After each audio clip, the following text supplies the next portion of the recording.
అంటే అది అసలు ఎక్కడో చాలా రేర్ అన్నమాట.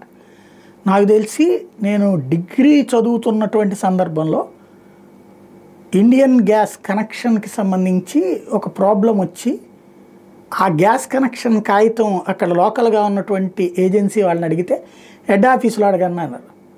అప్పుడు విజయవాడ బందర్ రోడ్లో ఉన్నటువంటి హెడ్ ఆఫీస్ దగ్గరికి వెళ్ళా.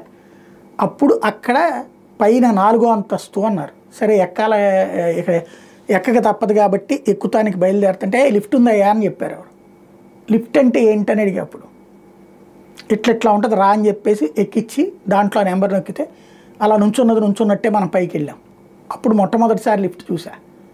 ఆ తర్వాతన ఇప్పుడు లిఫ్టు ఎస్కలేటర్ అనేది తెలియని పిల్లలు కూడా లేరు.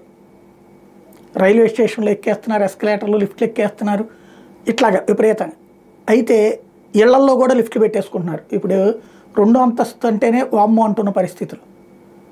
మన తెల్ల పుణ్యమా అందామా లేకపోతే ఒళ్ళు బద్ధకం పుణ్యమా అందామా నడవలేకపోతున్నటువంటి రోజుల్లో జరుగుతున్నటువంటి ఇట్లాంటి సందర్భంలో లిఫ్టులు ఇవి వీటి వల్ల కొన్ని ప్రమాదాలు జరుగుతుంది. నేను ఒక సైనిక అధికారి కూడా చనిపోయినటువంటి సంఘటన చూస్తున్నాం కదా.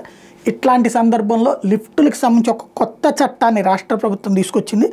తమిళనాడు, కర్ణాటక, కేరళ తదితర 15 రాష్ట్రాల్లో ఉన్నటువంటి చట్టాన్ని అధ్యయనం చేసి ఓ చట్టాన్ని తీసుకొచ్చారు. దీని ప్రకారం ఇక మీద లిఫ్టులు పెట్టాలన్నా ఎస్కలేటర్లు పెట్టాలన్నా ఆయా సంస్థల అంటే తయారు చేసే సంస్థల వాళ్ళు ఎవరైతే ఉంటారో వాళ్ళు రిజిస్ట్రేషన్ చేసుకోవాలి అన్నటువంటి ఒక కొత్త చట్టం. దీన్ని ఏపీ లిఫ్ట్స్ ఎస్కలేటర్స్ చట్టం అంటున్నారు అన్నమాట.